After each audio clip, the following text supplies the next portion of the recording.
수강생 여러분 안녕하세요. 이번 시간은 세시을의 복합적 성격에 대해 살펴보겠습니다. 세시을에는 한편으로 농경을해라고 불릴 정도로 세시풍속은 농경활동이라는 생업활동의 변화라는 관점에서 주로 다뤄져 왔습니다. 하지만 다른 한편으로 세시을해가 1년 365일이라는 시간 가운데 특정 날짜들을 지정함으로써 일상의 시간을 나누어주는 역할을 한다는 점에도 유의할 필요가 있습니다. 한국의 세시을해가 1년이라는 시간의 리듬에 따라 형성된 생활 관습이라고 한다면 비록 한국 전통사회가 농업중심 사회였다 하더라도 사람들의 생활이 농업활동만으로 구성되어 있을 것으로 추정하는 것은 조금 억지스러운 것 같습니다. 잠시 지금 일상을 떠올려 볼까요? 일상에서 생업 또는 경제활동과 관련된 일들이 하루, 한 달, 나아가 1년의 시간에서 상당한 비중을 차지하고 있다는 것은 부정할 수 없는 사실일 겁니다. 하지만 현대인의 일상도 개인, 가족, 국가 차원의 기념일들, 종교 혹은 신앙과 관련된 행사들로 구성되어 있는 것 역시 사실입니다. 전통사회도 이와 다르지 않아 특별한 종교활동이나 제사, 명절 등의 행사가 특정한 날짜에 반복적으로 수행되고 있었습니다. 이번 시간은 생산활동 외에 유교식 의례와 제례, 민간신앙, 공동체 놀이 등에 유의하면서 한국 세시의례가 갖고 있는 복합적인 성격에 대해 살펴보도록 하겠습니다.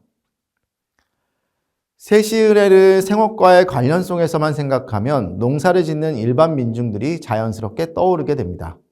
하지만 세시가 생업의례일 뿐만 아니라 일련의 생활 관습이라는 점을 생각해보면 농업에도 주기적으로 이루어지는 세시 행사는 다양하게 존재하였습니다. 먼저 왕실로 대표되는 지배층의 세시의례의 기원은 앞서 언급하였듯이 삼국시대의 제천 행사로까지 소급될 수 있습니다. 시간이 흐르면서 왕실의 의례는 하늘에 대한 제사와 더불어 왕실의 시졸들에 대한 제사, 불교의 영향을 받은 행사 등을 포함하는 형태로 확장되어 나갑니다. 조선시대에 이르면 왕실의 세시의례는 유교적 질서에 기초한 국가체제를 확립하고 지방에 대한 통치를 위한 목적을 중심으로 구성됩니다. 지배층의 세시의례는 국가 지배체제와 밀접하게 연관되어 있다는 점 외에도 유교 이념의 영향이 강하게 반영되어 있습니다.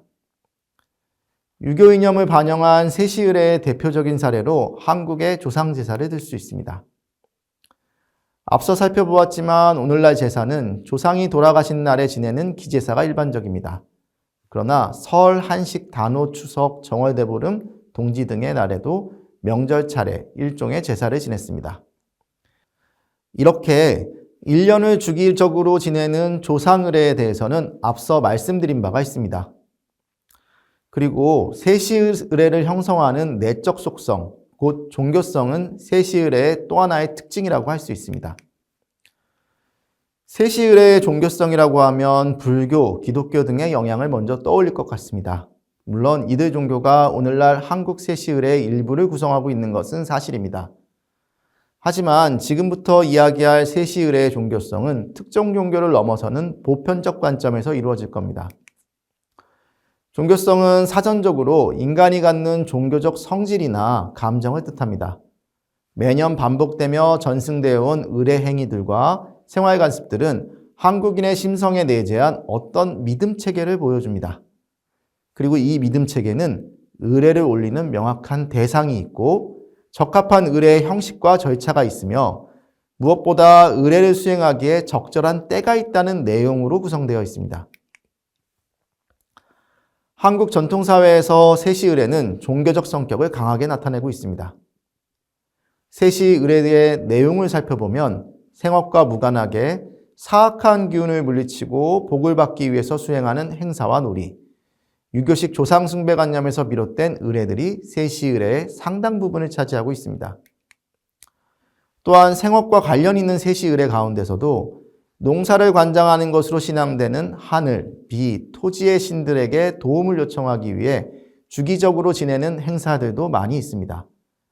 이렇듯 한국의 세시의례는 자연지리적, 농경생업적, 종교신앙적 성격을 가진 다양한 행사들로 구성되어 있습니다. 이번 시간에 살펴본 내용을 정리하겠습니다. 한국의 세시 풍속은 1년이라는 시간의 리듬에 따라 형성된 생활 관습입니다. 세시 의례의 성격을 농경이라는 생산활동 중심이 아니라 종교적 이념, 세계관 등에 주목하여 살펴보았습니다. 이로써 세시를 농경 의례로 정의하는 것은 세시에 대한 부분적인 설명은 될 수 있을지언정 세시 전체를 설명할 수는 없음을 알 수 있었습니다. 이번 시간을 통해 세시 의례의 성격을 이해했으니 다음 시간은 1년이라는 시간을 따라가면서 대표적인 세시 의례의 내용과 형식, 제 등에 대해 자세히 살펴보겠습니다.